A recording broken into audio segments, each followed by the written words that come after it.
I just think that it's unacceptable to have the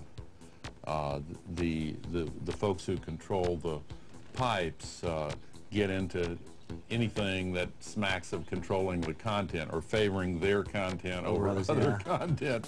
Whoa. If you're like me, you've spent the last few months pondering one of life's elusive questions. What the hell is net neutrality? I posed this question to Reason associate editor and resident net neutrality guru, Peter Suderman, who explained it this way.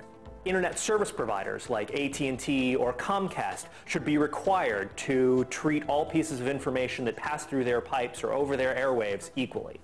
You know, that sounds pretty good. I mean, who could object to everyone being treated equally on the internet?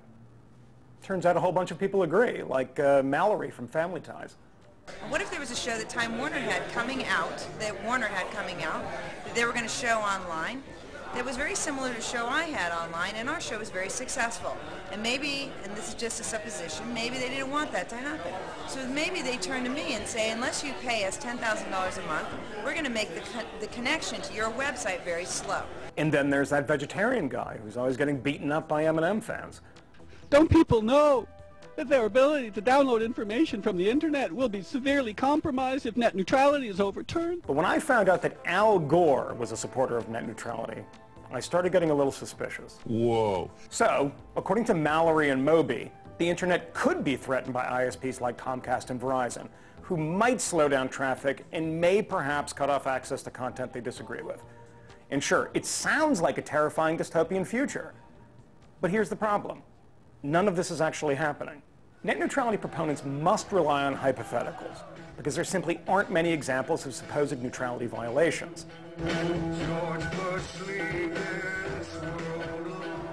One of the few cases cited is Pearl Jam frontman Eddie Vedder's anti-Bush lyrics during an AT&T-sponsored web stream. The company cut out the political statements. Suderman explains. It shouldn't have happened, and everybody knows it shouldn't have happened. It was a human error. It wasn't policy. But other than that, there are very, very few examples.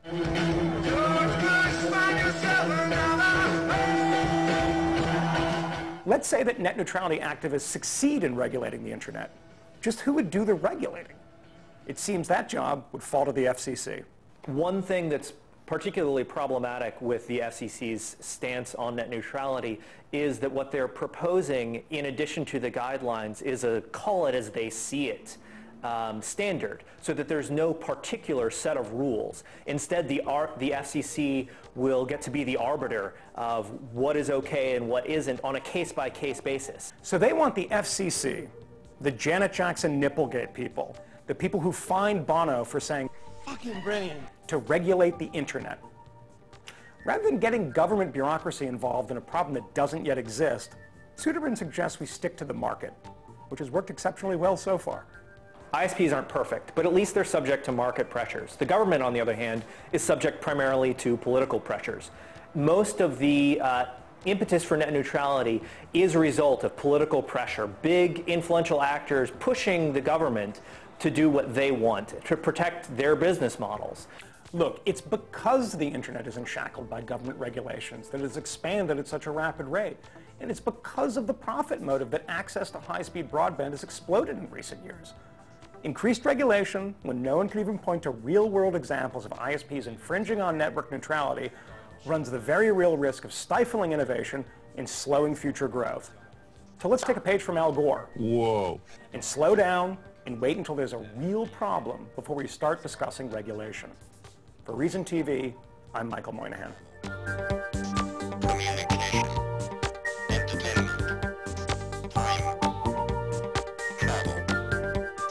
Communication, entertainment.